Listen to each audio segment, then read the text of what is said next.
Here at the University of Iowa Special Collections and University Archives, we have over 800 manuscript collections, but we know from experience that it only takes opening one Hollinger box to change your life forever to find your one and only historical crush.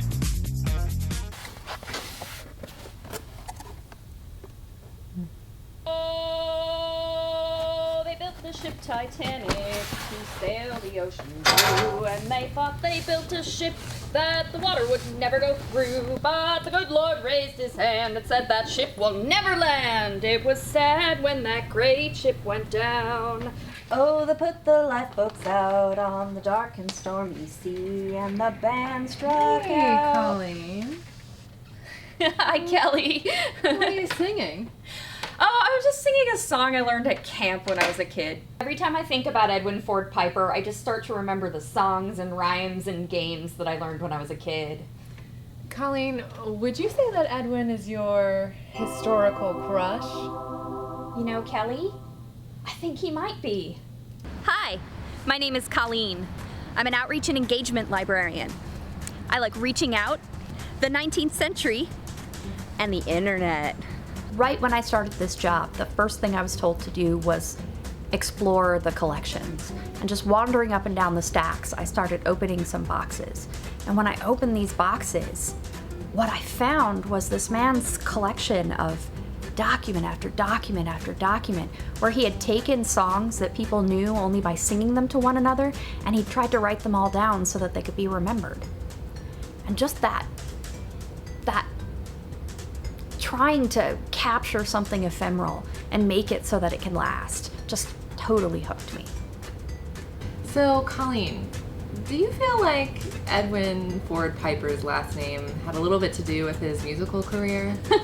Well, I'm not sure, but he was called a piper. And on campus, he was a professor, he was a poet, he was a teacher. They also called him the singing professor. And why did they call him that?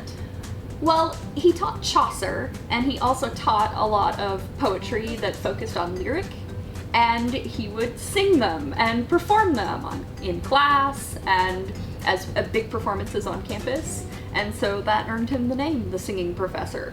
Looking through his papers, one of the things that drew me to him so much was his almost compulsion to record the things that are so easily forgotten, you know, and so that's one of the things that I feel most drawn to him because, you know, as an archivist and as a librarian, that's one of the things that we do with people's papers, is we try to help remember. We've had a lot of fun learning about everyone's historical crushes. Here at the University of Iowa Special Collections and University Archives, we believe that by learning about the everyday lives of everyday people, we can learn more about our past and ourselves. His name was Stephen Lynn Smith. That's the full name. He was born and raised in Marion, Iowa, just outside of Cedar Rapids. We had nothing except for a few newspaper clippings in the archives. And so I began to track down people who knew him.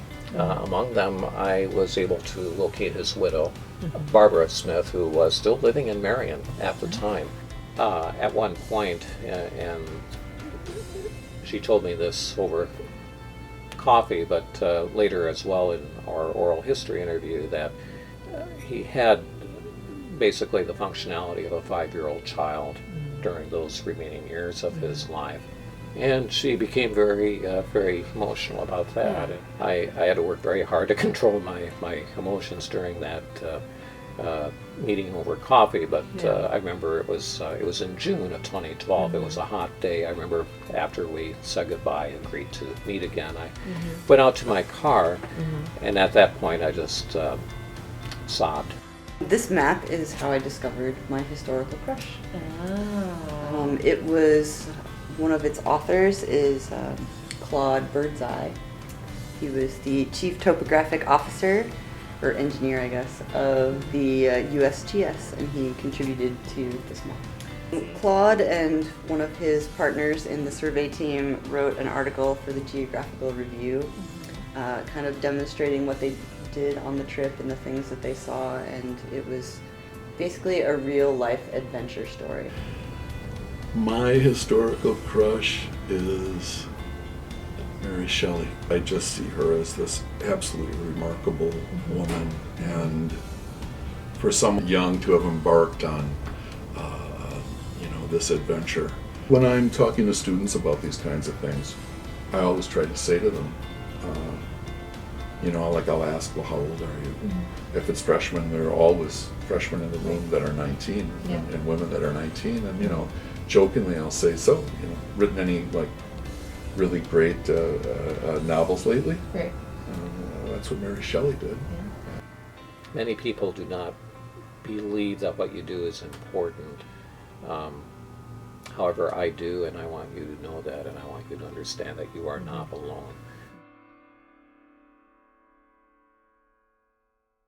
Thanks so much for watching these videos. If you'd like to learn more about these historical crushes, click on the links below. And if you'd like more content from our channel, feel free to subscribe.